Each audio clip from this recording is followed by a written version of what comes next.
Orain, bideoan ikusi ditugun herri kirolak eskola barruan egiten saiatuko gara.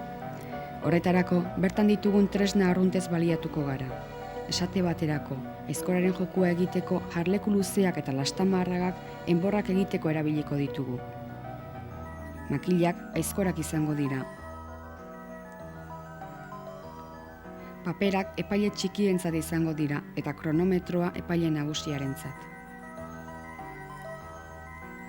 Tresneria ikusita plaza egokitzeari ekingo diogu.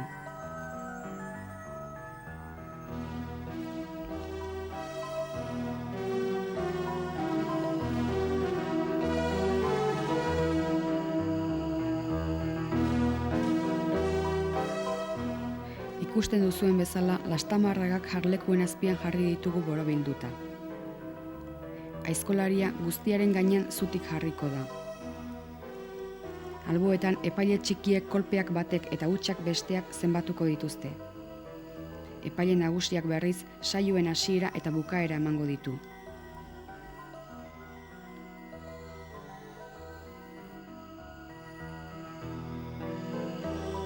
Aizkolari bakoitzak 3 enborrak jo beharko ditu, bakoitza 30 segunduz. Lehena bukatzean, epaile nagusiak aginduta, aizkolariek enborrez aldatuko dute eta itxaron epailearen agindua. Aizkolariak kolpe bakoitza hasteko gorputza eta besoak gorantz zuzen jarriko ditu, bestela huts egingo du. Azkenean, kolpe guztiak zenbatu eta hutsak kenduz irabazlea nor izan den jakingo dugu.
Bigarren kirola, trontza, aizkoraren antzera prestatuko dugu gauza hauek erabiliz, jarleku luzeak lehen bezala.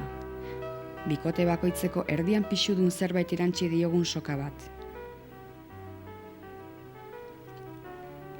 Epaile txikientzat orriak eta kronometroa epaile nagusiarentzat. Hau ikusita plaza prestatzeko moduan gaude.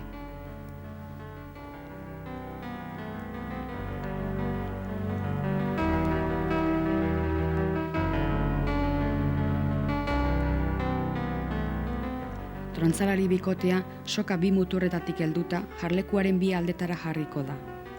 Epaile txikiek tirada onak eta hutsak zenbatuko dituzte eta epaile nagusiak hasiera eta bukaerak adieraziko ditu.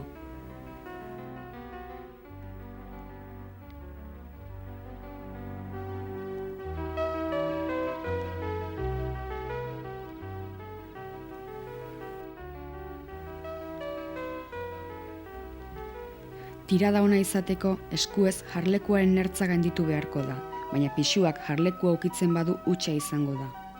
Saioak 20 segundukoak izango dira, bakoitza bukatzean pisua jarleku gainean ipinita atseden hartuko dute kirolariek. Saio kopurua irakasleak erabakiko du.